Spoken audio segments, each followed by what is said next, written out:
Hey, what's going on? It's Wednesday, it's July 28th. That means it is the first day of the rest of your life in which StarCraft 2 is actually released and on shelves. I still kind of can't believe I'm sitting here in my bedroom, actually at home, uh, playing through this game because, hey, I gotta review this pretty soon.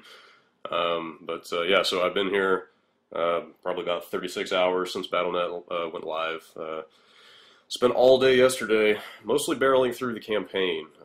Went online a little bit, I've messed around with the challenge mode some, kind of even exploring the social features on the new BattleNet because, reviewing games kind of a comprehensive process, but mainly getting into the campaign so far. So it's, uh, it's early in the morning. I've got my coffee here, about to barrel back into the campaign, but I thought I'd take a few minutes and just talk about what I've played so far a little bit.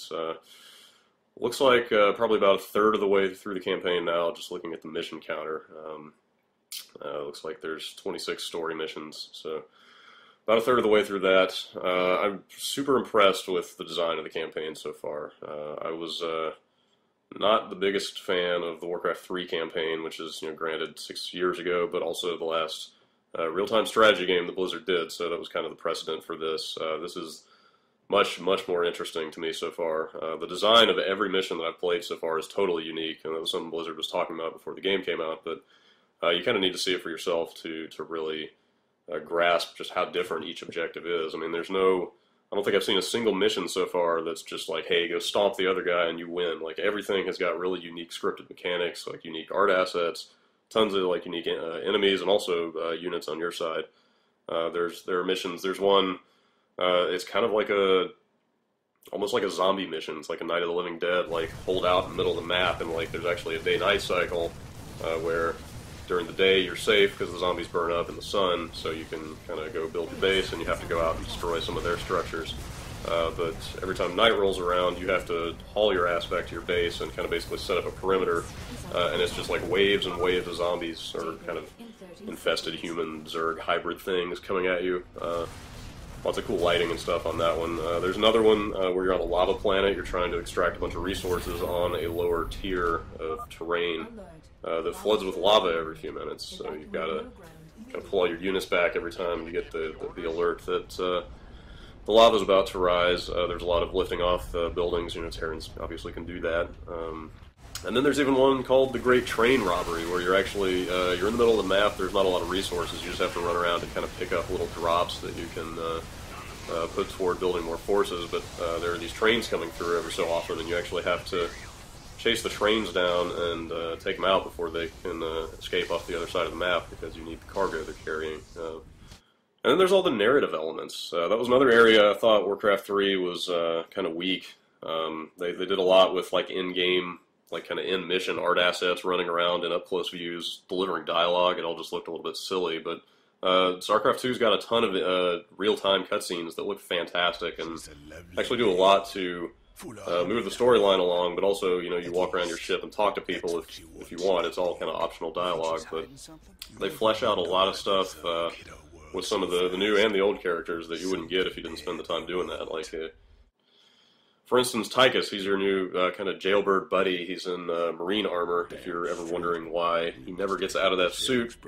Talk to him a little bit, maybe you'll find out. Lots of depth in the storyline that you can access just by kind of running around, talking to people, exploring your ship. I saw it likened, I think it was Scooter over at 1UP mentioned that it's kind of like Wing Commander, actually, between missions. You're on the ship, you're not moving a guy around. There's kind of static screens with just, characters that are basically menu options you click on, but it feels a lot like that. And of course, there's tons of upgrades that you can access. I'm still digging through that stuff because I haven't gotten anywhere near the entire tech tree opened up so far. But even the units I've got, there's a lot of customization you can do based on the credits that you earn doing optional objectives during your missions. And, of course, plenty of achievements. I never got into Blizzard's flavor of achievements in World of Warcraft because I thankfully kicked that game before those came in, but achievements in full force in this game. I've been racking up a ton of them. You earn a bunch of like BattleNet portraits for your profile and stuff by doing that. There's a lot of difficulty-tied achievements. I've been playing on hard so far, having spent so much time in the beta. Granted, that's multiplayer, but at least you get used to the feel of the game and the flow and the hotkeys and all that stuff. So I felt like normal was actually a little too easy. But they definitely spell that out for you when you pick your difficulty. It actually uses language that says, if you're an expert at StarCraft, use this. If you play some real-time strategy games, play on this. So if you play a lot of strategy games, or we're in the beta or whatever, maybe look into hard. I think it's a more satisfying challenge for me, but normal probably fine for most people. And then of course there's the multiplayer, which is the thing that I really came to StarCraft 2 for. That's what I was initially excited about, but the campaign so far is proving to be so interesting and varied and just like really well produced throughout that I really don't mind just blasting through that because it's been awesome so far. Just really enjoying it, but can't wait to get back on Battle.net. I've dabbled a little bit. I've played 4 of my placement matches so far. I'm 3 for 4 there, so got 1 to go. You play your 5 placements, in case you don't know, to basically tell Battle.net what your skill level is. They take your record from those 5 and kind of figure out where to place you on the ladder and what tier you should be in, what skill level of other players you should be matched up against. So 4 matches into that, and 1 to go. You know what? Why don't I just go play that last match, and let's see how that turns out.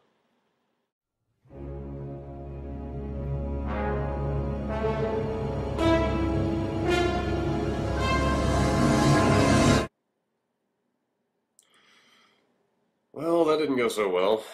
I actually got about 30 seconds into my match, and tried to alt-tab out to check on Fraps, which is taking footage of the game, and it crashed to desktop, so quitting out of a match early is an automatic loss, so game number 5 of my placements is a loss, and now I am in the silver tier. A little disappointed about that, but what are you going to do? Clawing your way back up the ladder, I mean, if you place too low for whatever reason, that's kind of the point, basically fight your way back up if you think you're too low, which I might be, we'll see.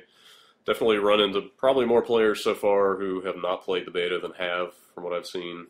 This guy certainly copped to that in the beginning, although he might have been trying to fake me out. People certainly known to do that.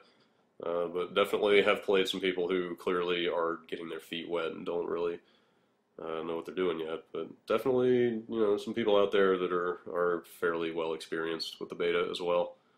And I guess the only other thing is the new Battle.net features. Blizzard went a long way in redesigning a whole new platform for Battle.net, which presumably is going to be kind of a common platform for all their games, Diablo 3 and whatnot in the near future. And this stuff is really well designed. It's really tightly integrated. You can chat with your friends in the middle of a campaign or multiplayer. You can pop up little IM-style windows. The friends list is pretty nicely integrated. It's easy to get to other people's profile and see what they've got going on with their... Got a little trophy display case where you can see the achievements that they want to highlight that they're proud of.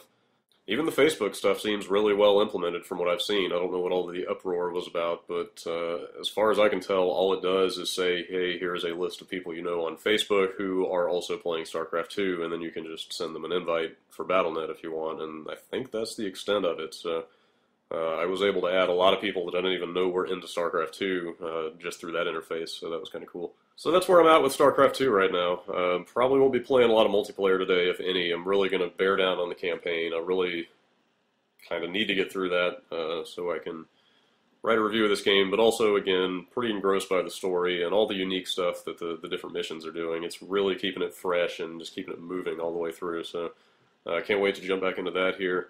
I will try to keep an eye on the comments on this video if anybody has any questions they want to ask about StarCraft 2 if you're not playing it yourself right now. I'll try to jump in there and answer the questions in the comments, or maybe do a follow-up video if there's any interest in that. You guys tell me. I don't know. But anyway, I'm going to jump back in here, and I'll see you on Battle.net.